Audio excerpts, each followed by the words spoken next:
அருட்செயலால் அசைவதன்றி ஐந்தொழில் செய் நாதராலும்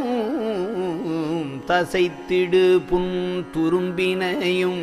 அகங்கரித்து தங்கள் சுதந்தரத்தால் இங்கே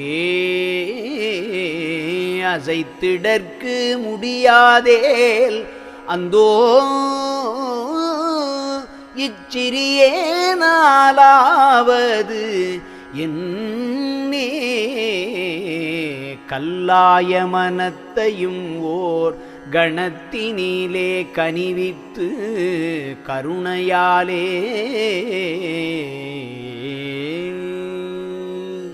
பல்லாரும் அதிசயிக்க பக்குவம் தந்து அருட்பதமும்